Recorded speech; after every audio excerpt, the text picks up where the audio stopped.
A new thing. Hello, Malcolm here, and welcome to your daily devotional podcast anchored in Isaiah 43 and verse 19, where God tells his people, "See, I am doing a new thing. Now it springs up. Do you not perceive it? I'm making a way in the wilderness and streams in the wasteland." So we're currently looking at God doing a new thing in the life of Rahab.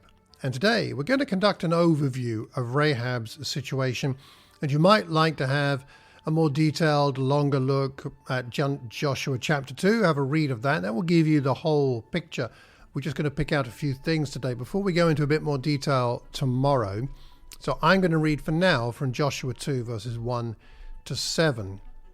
It says, "Joshua, son of Nun, secretly sent 2 spies from Shittim. 'Go look over the land,' he said, 'especially Jericho.' So they went and entered the house of a prostitute named Rahab and stayed there. The king of Jericho was told, 'Look, some of the Israelites have come here tonight to spy out the land.' So the king of Jericho sent this message to Rahab, 'Bring out the men who came to you and entered your house, because they have come to spy out the whole land.' But the woman had taken the 2 men and hidden them. She said, 'Yes, the men came to me, but I did not know where they had come from. At dusk, when it was time to close the city gate, they left. I don't know which way they went. Go after them quickly. You may catch up with them.' But she had taken them up to the roof and hidden them under the stalks of flax she had laid out on the roof. So the men set out in pursuit of the spies on the road that leads to the fords of the Jordan, and as soon as the pursuers had gone out, the gate was shut." And there's a lot more to learn about Rahab than those first few verses, but let's think about some of the ways in which she is a fascinating character, a character of great faith. The first thing that's a little interesting here is that she does almost all the talking, not only here, but also later in the chapter.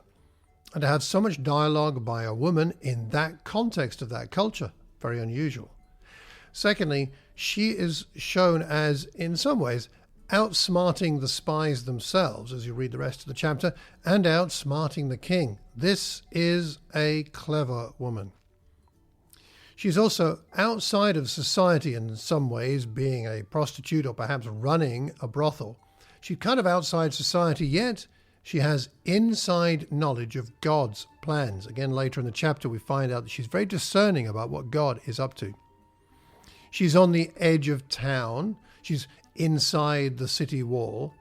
And there she's closer to the purposes of God by being out of the main thrust of what's going on in that city. She has an immoral trade going on under her roof, but she is open to the moving of God in her life. She has control over the spies' lives and yet recognizes that they have power over her destiny. In one sense, she saves the spies, but then again, she is saved by them. She is in the genealogy of Jesus, Matthew chapter 1, verse 5. She is an inspiration of faith, Hebrews 11, verse 31. And she is considered righteous, James chapter 2 and verse 25. So many things about Rahab that make her a fascinating character. Why don't I spend some time reading that passage and praying about it? What do you hope to learn from Rahab over the next few days as we look in more detail at her faith? And ask yourself, what new thing is God doing in her life, and what parallels can you see between her and your own situation? Let's resolve to have a good look at the character of Rahab and ask ourselves what God is teaching us about faith and about what it means to allow God to do a new thing in our lives. Well, I hope you find your heart, your life, your congregation, and your world inspired by God doing a new thing. Until tomorrow, take care, and God bless.